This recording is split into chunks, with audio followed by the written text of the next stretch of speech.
Well, good morning. My name is Carl Gutzman. It's a pleasure to be with you this morning. You all cheered when Robbie said he wasn't preaching today. That might be a little premature. I'll just leave it at that. But kind of the backstory there, in my former career, at one time in my life I was a pastor, so it's been good to get to know Robbie and Dan and periodically fill in the pulpit and help them out a little bit. And Robbie, about 6 months ago or so, we were talking about future sermon topics or series, and he talked about he wanted to do Ecclesiastes, and I'm like, hey, cool, that's my favorite book. And now some of you out there have been going, this guy needs a life if Ecclesiastes is his favorite book. But let me explain that, and Robbie and Dan have done a good job already, kind of with the backstory and the context of Ecclesiastes. But the reason it's my favorite book, and Robbie and Dan have both talked about this, is I think it's one of the most evangelistic books in the Bible. And you're like, wait a minute, it doesn't talk about Jesus. It doesn't talk about grace. It's kind of despairing and depressing sometimes when you read it because it just seems like hopelessness. Well, that's exactly his point. He talks about life being meaningless. But when understood what Solomon is trying to do, the book is very evangelistic. Because when you read Ecclesiastes, and Robbie and Dan have already mentioned this, you need to understand that Solomon is putting his mindset in the place of a pagan, in the place of an atheist. And he's looking at the materialistic world around them under the sun that is without God. And what is life like when God is not part of it? If I were asked to speak at a philosophy class on the meaning of life, or was called upon to give a graduation message at a secular high school, which likely isn't going to happen anymore, but if it was, I would probably use Ecclesiastes, and you're going, oh boy, there's a real downer. But no, Ecclesiastes only seems like a downer as long as you are stuck in the mode that Solomon has put himself in of looking at life under the sun. And there is a solution. And spoiler alert, I'm going to spoil the future for you a little bit. And I'm going to jump today at the end of the message to the end of Ecclesiastes and talk about Solomon's conclusion. And it really isn't a spoiler because Robbie and Dan have already been down that road already. But as you read Ecclesiastes, and I encourage you to read it and reread it and reread it, remember to do so that from the perspective of a pagan. Now, this is hard for people like me that have been a Christian for over 40 years, and I approach the text and I read it with my Christian worldview, that there is a God who loves us, a God who has a relationship with us. But if you set that aside, and if you can, for those of you that came to Christ later in life, if you can think back to what life was like before you knew Jesus, all you have to do to get a glimpse of that is watch the evening news, to go to any secular school where God is left out. And I'm not being disparaging of all these things, but they are presenting the very world that Solomon talks about. It's a materialistic, nihilistic view of the world where there is nothing beyond what you can see. Like Carl Sagan said, the universe is all there is and ever was and ever will be. So as you read Ecclesiastes, look at it from that perspective. In our community group a few weeks back, and I don't remember what the phrase was, we were reading the text, and somebody commented afterwards, well, man, I just don't agree with that. Why is that even in the Bible? And we had to remind ourselves that it's in there because Solomon's writing like a pagan. He's writing about life without God and what that looks like. And from that perspective, it made total sense, even though it was, from a God's perspective, not correct. Everett Hatcher wrote in a blog that I came across, and I quote, if you are an atheist, then you have a naturalistic, materialistic worldview. And this short book of Ecclesiastes should interest you because the wisest man who ever lived in the position of king of Israel came to three conclusions that will affect you. And I'll talk about the three conclusions in the blog. But notice even this blogger also recognizes that this might be a book that you might want to talk to if you're ever having a discussion with a non-Christian about the philosophy of life. We all want to jump to John chapter 3. But set the stage by having them read Ecclesiastes and say, does that describe your life? And most people would say, yeah, it kind of does, if they're really being honest. I think most people don't take the time to reflect the way that Solomon did. And we just keep busy enough that we forget and don't take the time to remember where our life is headed. But the three conclusions the blogger determined was, first, out of Ecclesiastes, Solomon realized that chance, from a pagan perspective, chance and time have determined the past and they will determine the future. There is no God who's in charge. Second, death is the great equalizer. We all go to the same place: rich, poor, educated, uneducated, people that have accomplished things, people that haven't accomplished anything. We all go to the same place. We all came from dust, and to dust we shall return. And third, power reigns in this life and in this world, but the scales are not balanced, and there's a lot of unfairness. Now, the blogger went on to say Solomon had all the resources in the world, and he found himself searching for meaning in life and trying to come up with answers about life. However, it seems every door he opens is locked.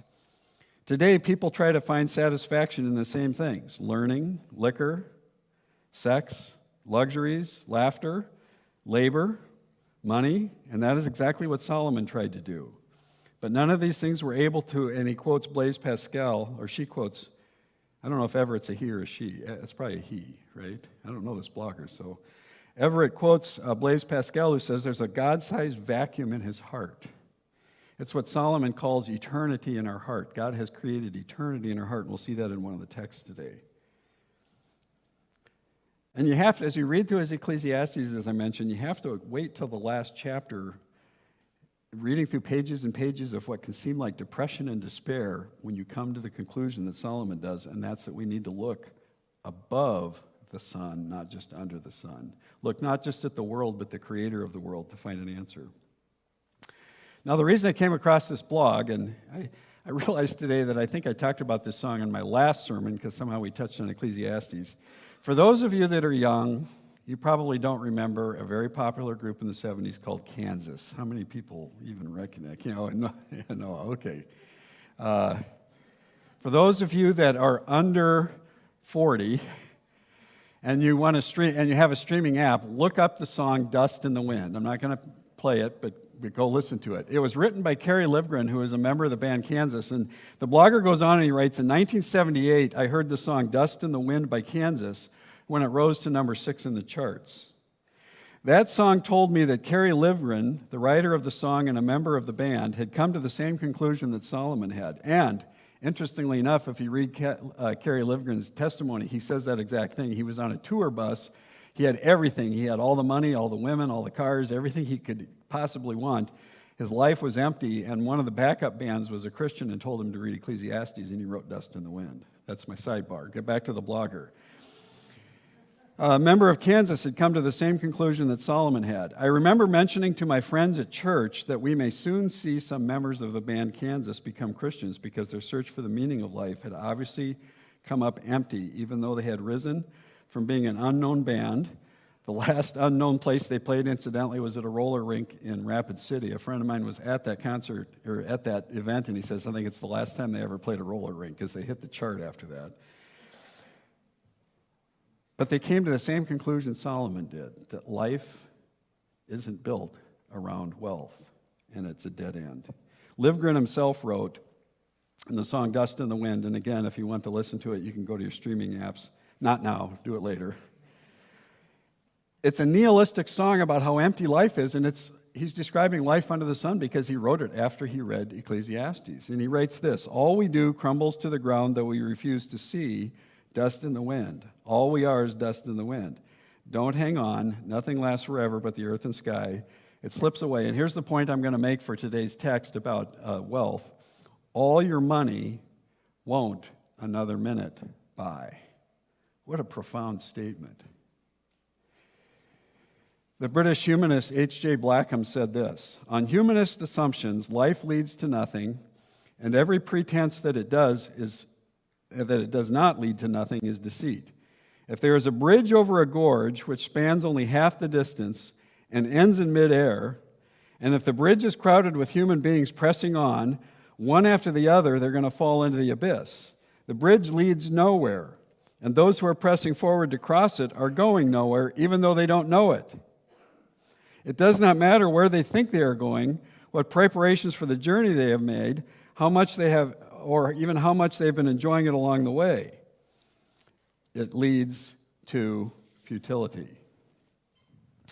So if you have a mobile device or a Bible and want to turn to Ecclesiastes chapter 5, we'll pick up the text and Solomon's writing, and we'll be reviewing today his review of wealth and its place in our lives.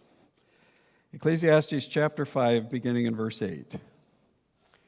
If you see in a province the oppression of the poor and the violation of justice and righteousness, do not be amazed at the matter. And if you're somebody that likes to underline that, or at least highlight that in your app. Do not be amazed at the matter.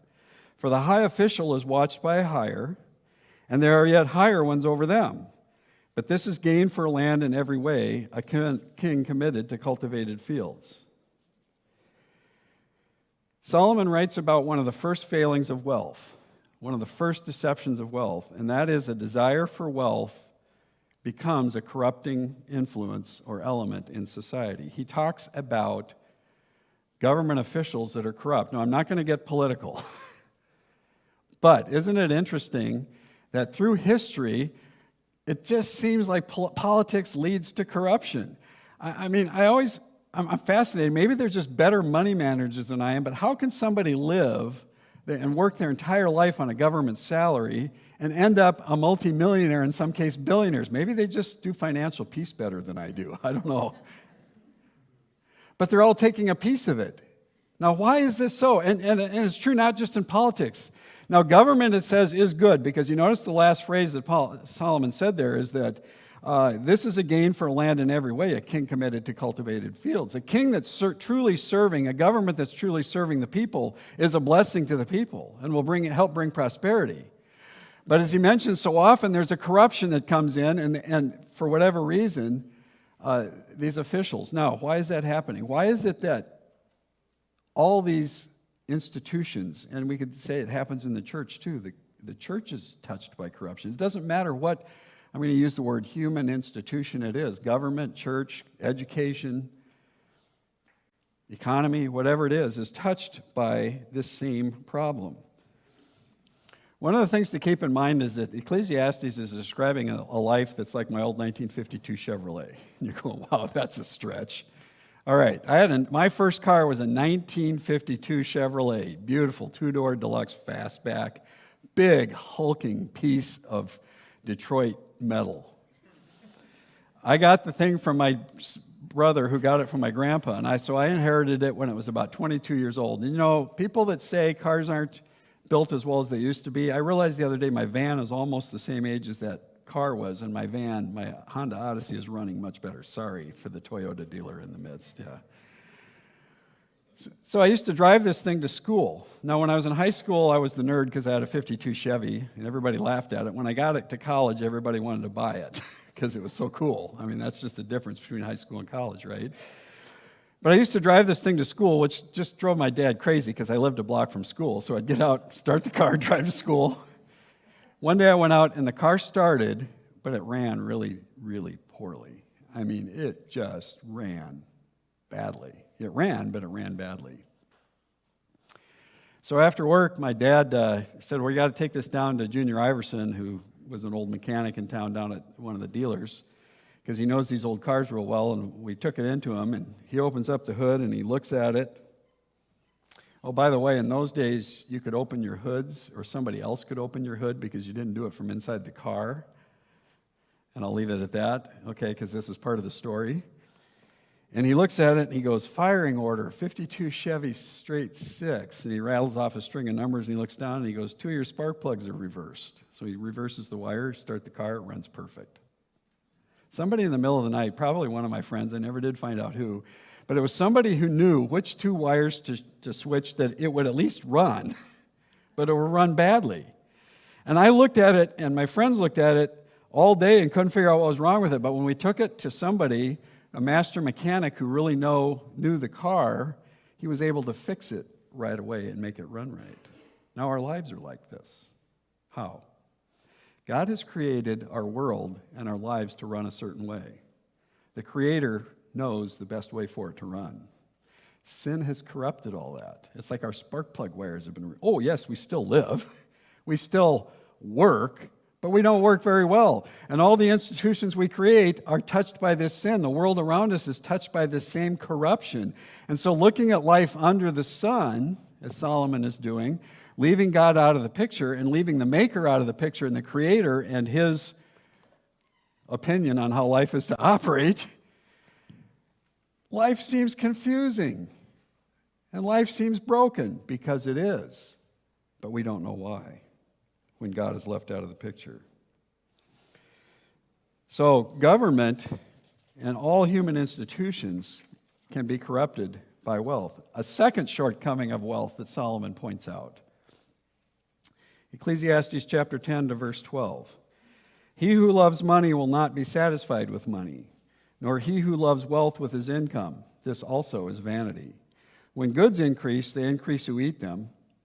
And what advantage has their owner but to see them with his eyes? Sweet is the sleep of a laborer, whether he eats little or much, but the full stomach of the rich will not let him sleep.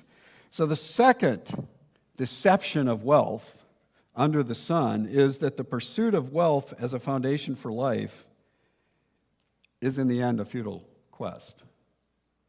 It's meaningless. It's vain. Now, wealth is not wrong. I want to be clear about this. In fact, in a few minutes, Solomon will be telling us how wealth can be enjoyed. So wealth is not wrong. 1 Timothy 6:10 doesn't say that money is the root of all evil. It says what? The love of money is the root of all evil. Money itself is neutral. It can be used for good, it can be used for bad. But if our pursuit is money and out of the context of a relationship with God, it can become a futile, and it will become a futile request. Back in the early 20th century, a woman by the name of Hetty Green. Now, my apologies to anybody that has a relative named Hetty. What a bummer of a name. She died in 1916. She was nicknamed the Witch of Wall Street. What a bummer. Was an American businesswoman and financier known as the richest woman in America during the Gilded Age. She was named by the Guinness Book of World Records as the greatest miser. With a name like Hetty, what do you expect, right? Despite her wealth, she was a renowned cheapskate. She refused to buy expensive clothes or pay for hot water. She wore a single dress that she only replaced when it was worn out. She amassed a fortune as a financier at a time when nearly all major financiers were men. Her cheapness was legendary.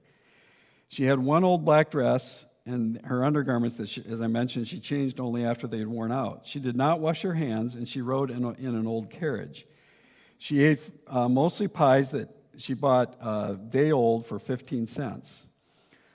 One story is that she spent half a night searching her carriage for a lost stamp worth 2 cents. Another asserts that she instructed her laundress to wash only the dirtiest parts of her dresses to save money on soap. Green's frugality extended to family life. Her son Ned had to suffer a leg amputation because she could not find a free clinic to treat him. Now, what do you make of somebody like Hetty?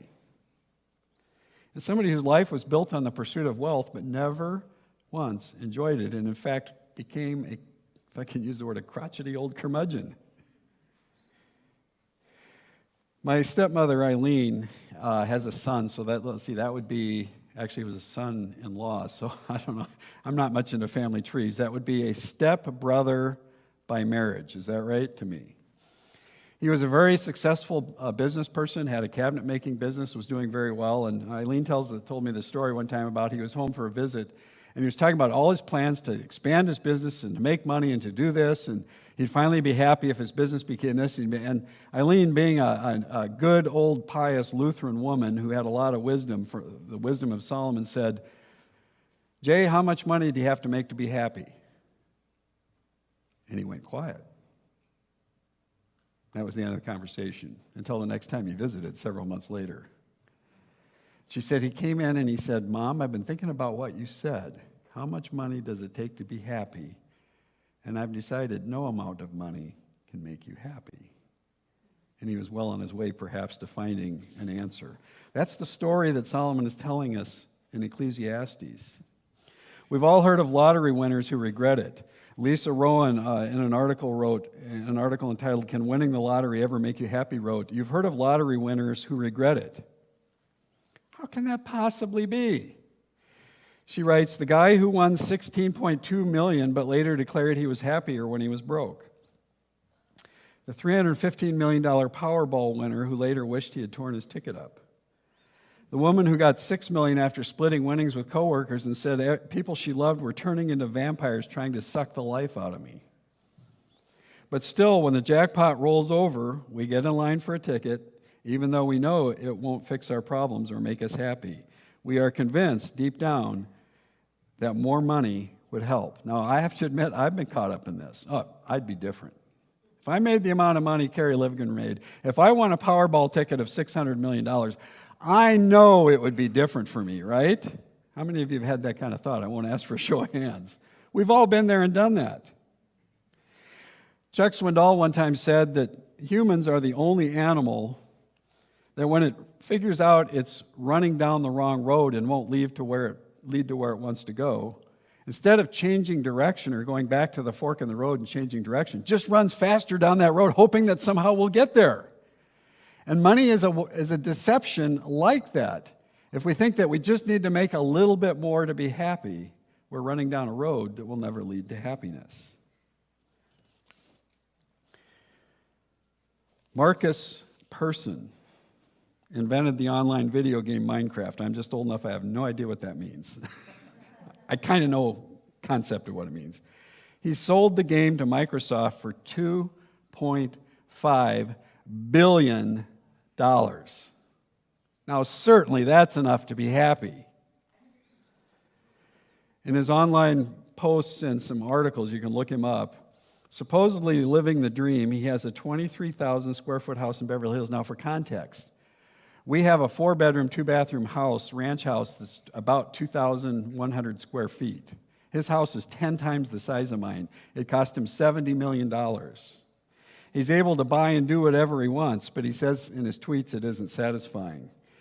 In some of his tweets, he expresses his feelings about wealth and its effects. Raw and deeply melancholy, he reveals that money truly isn't everything, and he is extremely unhappy. We all think, but I just love a crack at that unhappiness, right? That's that deception, folks. Everyone is after a piece of his money, he says, and he can no longer have normal relationship. One commentator even suggested to him, if you're that unhappy, why don't you sell your mansion and go back to your former life? He says, but the mansion has a pool. Now think about that. He's running down a road that won't lead him where he wants, and he thinks if I just run faster, it'll get me there. But it's a deception. Solomon tells us about a third deception of evil in Ecclesiastes 13-17. There is a grievous evil that I have seen under the sun. Riches were kept by their owner to his hurt, and those riches were lost in a bad venture. And he is a father of a son, but he has nothing in his hand. As he came from his mother's womb, he shall go again, naked as he came, and shall take nothing for his toil that he may carry away in his hand. This also is a grievous evil. Just as he came, so shall he go, and what gain is there to him who toils for the wind? Moreover, all his days he eats in darkness and much vexation and sickness and anger. With money comes more troubles. Now you think, wait a minute, money's supposed to solve problems. That's true, it can solve some problems, like debt, but it creates other issues. There's the opportunity to lose the wealth. Through history, we've seen people that have made fortunes and lost fortunes. There's no real security in wealth.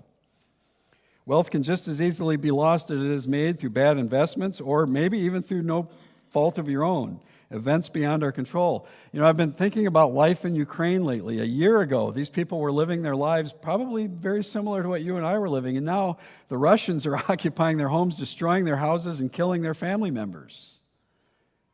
And money can't stop it. And in the end, Solomon says, naked we came into this world, and naked we will leave it. We can't take it with us. Money can't solve our biggest threat, and that is death.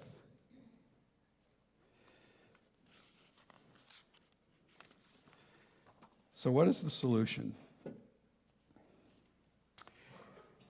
Moving on in Ecclesiastes in chapter 18, verses 20, Solomon gives us a glimmer of the solution, and he gives a hint at his spoiler at the end of the book.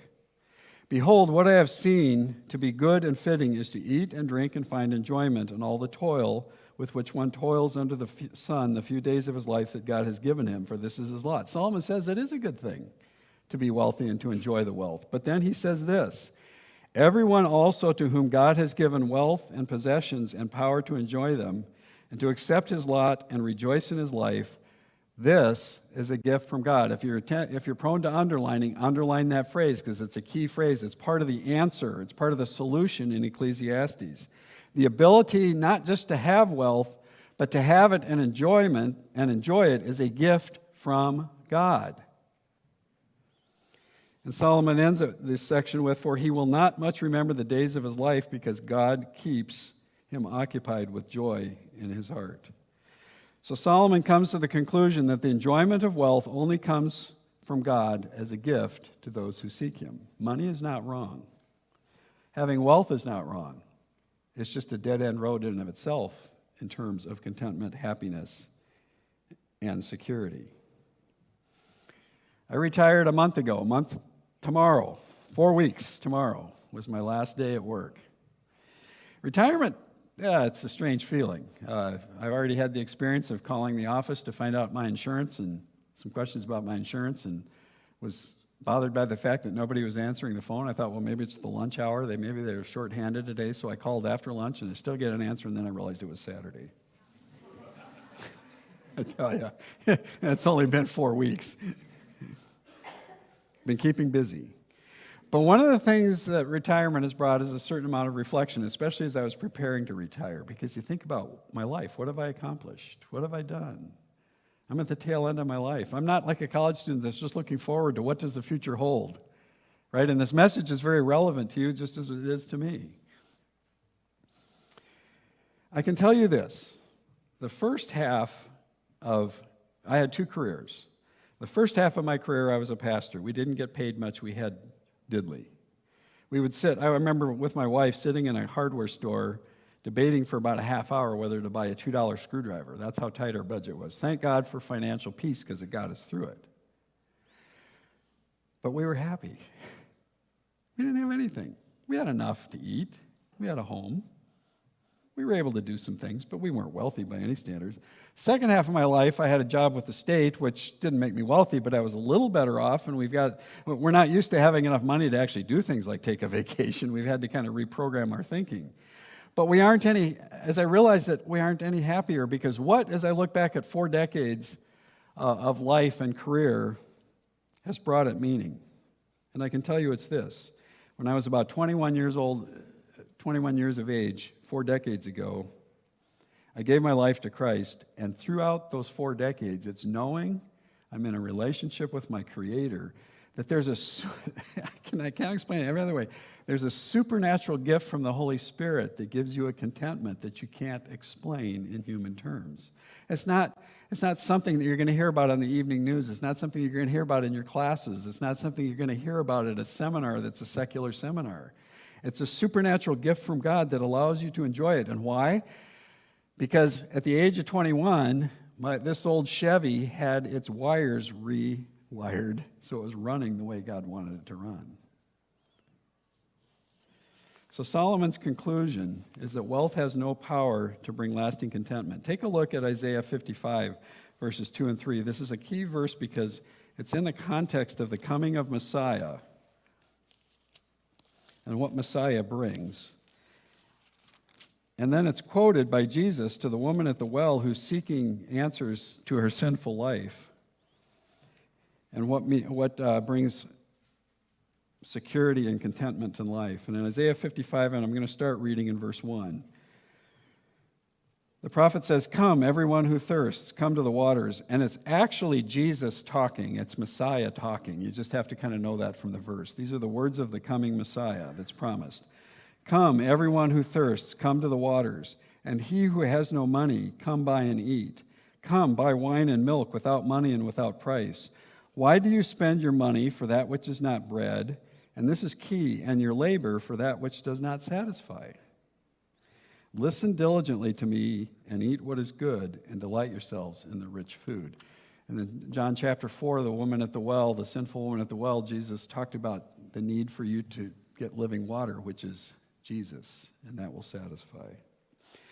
Now, Solomon, and I'm not going to read all these verses, you can write these down and look it up. Solomon has repeated this idea that the ability to have wealth and then also to enjoy it, that's two separate things, is a gift from God. And he repeats that in 3 different places here at the beginning chapters. But in Ecclesiastes chapter 3, as you read it, he talks about the reason why God has done this. God is not capricious. God is not withholding enjoyment to wealthy people because he's a Machiavellian Greek-type God who's playing with people. God loves us. He wants our lives to run correctly. He wants us to get our spark plug wires rearranged to the way they should be. And so Solomon tells us in Ecclesiastes chapter 3 that God has placed eternity in the hearts of men. That's the same concept as Pascal's God-sized hole in our heart. There's a sense of eternity in all of us that's never going to be satisfied till we come to the eternal God. And when we do that, he rewires our life and gives us the gift of contentment and enjoyment. As Solomon tells us, looking under the sun, you'll never find that. We've got to look above the sun to the spiritual and to the eternal. Jesus echoed the same thing in his Sermon on the Mount in Matthew chapter 6, verses 19 to 21. Do not lay up for yourselves treasures on earth where moth and rust destroy and where thieves break in and steal. But lay up for yourselves treasures in heaven where neither moth nor rust destroys and where thieves do not break in and steal. For where your treasure is, there your heart will be also. And so Solomon, moving into chapter 6, gives us some final thoughts on wealth. Beginning verse 1 of chapter 6, he writes this, and it's a little repetitious. There is an evil that I have seen under the sun, and it lies heavily on mankind. A man to whom God gives wealth, possessions, and honor, so that he lacks nothing in all he desires, from a worldly perspective, that's my commentary, yet God does not give him power to enjoy them, but a stranger enjoys them. This is vanity. It is a grievous evil. If a man fathers 100 children and lives many years, so that the days of his life are many, but his soul is not satisfied with life's good things, and he also has no burial, I say that a stillborn child is better off than he. He does switch the illustration here a little bit. He switches from wealth to family, and even family outside the context of eternity and a relationship with God can't provide any kind of real lasting satisfaction, although having a family is good. And then he goes on, for it comes in vanity, and it goes in darkness, and in darkness its name is covered. Moreover, it has not seen the sun or known anything, yet it finds rest rather than he. And this last phrase is so key. Even though he should live 1,000 years twice over, yet enjoy no good, do not all go to one place. And this leads us to the last deception of wealth, that somehow wealth can add an hour to our life. Stop and think about that. Can you show the next slide? I'm sorry that cartoon didn't come through very well. You can see the picture clearly, but the caption is, and I love Gary Larson cartoons, it's George. He's taking it with him. What a deception. Solomon has painted a pretty depressing picture about wealth. It can't save. It can't make us happy unless God gives us the ability to enjoy it. It might be lost. It might be left to somebody who squanders it. And it certainly can't rescue us from death. I think some of you may have seen the news articles recently. On December 18th of 2022, a United Airlines Boeing 777, fairly new jet, took off on a commercial flight out of Hawaii. And on takeoff, it did a rapid climb, which resulted in a stall. And it started to plunge, and if you know anything about avionics, you know what I'm talking about. It resulted in a stall, and it started in a plunging dive, and it was just under 800 feet from the ocean when the pilot was able to recover it. I can't even imagine what it was like to be a passenger on that jet. Recently on the news, one of the passengers was interviewed. His family was returning from vacation on the flight, and he said he knew a little bit about piloting aircraft, so he knew exactly what was going on. Commentator asked him, "What were you thinking while the plane was in the dive?" His response, "We could only fall back on our faith and trust in God." all his money if he was wealthy. Couldn't go up to the captain, knock on the door. Hey, I've got $3 million if you pull this aircraft out of this dive. Don't you think the pilot was trying regardless? The point I'm making is this. Everybody in that airplane was in the same boat, whether they were rich or poor. And this is Solomon's ultimate message. Even if you leave aside the ability to enjoy wealth, our ultimate enemy that we all face is death. Sometimes we like to run our lives so fast we don't even take time to think about that. Solomon forces us to think about that. No amount of money would make a difference. And so the worship team can come up at this time, and I'm going to give you a spoiler alert. My kids, especially my son, gets really mad when I give a spoiler alert on a movie. But I'm not. I'm going to give you a spoiler alert on Ecclesiastes because I think it's important to understand this in Ecclesiastes, lest as you're reading it, you think, boy, this is just despairing. This is depressing. Robbie mentioned it, and I think Dan mentioned that in his messages as well.